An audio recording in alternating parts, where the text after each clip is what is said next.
ArsenalFanTV. Bit of disappointing in the end. Half time we was thinking, you know, go out there, capitalise, get another goal, but stupid penalty to give away. And you know, I suppose it was a fair result, but I felt they were there for the taking today. Well, first of all, the positive news, Robbie. We're still unbeaten in 16 this season. True.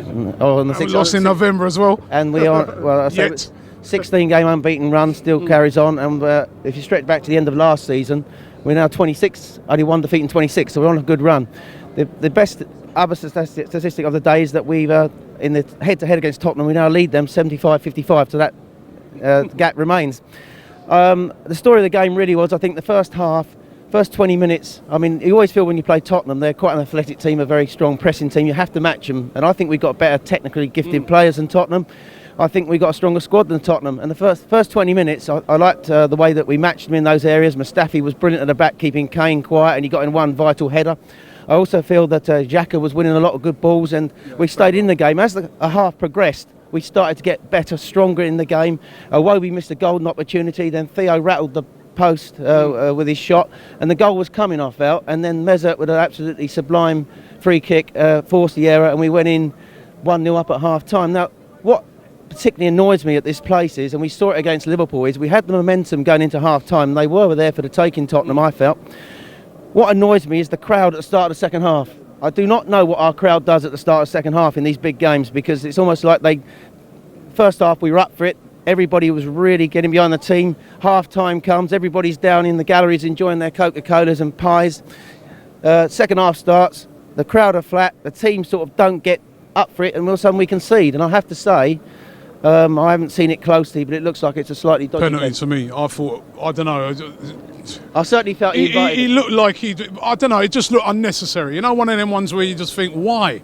You know, and the problem is with referees nowadays. Why give them, especially in a derby game, don't give them the option.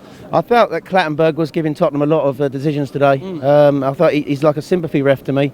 He's sort of like, and he was giving them a lot of decisions which obviously went against us.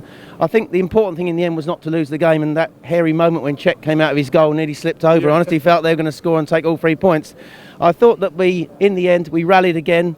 Obviously, I thought he might have made the changes earlier, but he sent on. What we got is, when we play Alexis, and I can't believe we're having this debate about whether we play Alexis. When he plays, he's the trigger point for our team, high pressing, intensity, and we need him. Giroud, for me, is an option B, and then I think he might have gone earlier with that change, but he did it, and we rallied again. We put them under pressure, but they are very difficult to break down, Tottenham. They don't concede from open play there, and again, we're pushing for the second goal, but the important thing in the end is not to lose. I will say one thing, Robbie, is that I'm just sort of like thinking where, if you look at our team's shape at the moment, you know, we missed Santi badly. I just want to finish on some stats on Santi, just to end up on some stats. He's still made most passes for Arsenal this season, 591. He's small. 591, he's made most crosses. When he plays in the team, we've got a 60% win rate, 47% win rate when he doesn't play. He's vital to Arsenal. And early in the season, we had this great sort of like high, intense pressing game with Cazorla through the lines to Ozil, Walcott getting in behind, Alexis dragging defenders out. Now, Tottenham, I think, were there for the taking today, because we've scored a lot of goals down their right-hand side where Walker gets dragged out, and I was hoping Alexis would be dragging the centre-halves out and Walcott would be running in. Walcott, to me, came back today, didn't look quite on his game, and as a result of that, we weren't quite as effective. But I think Santi is still a massive miss for us, Rob.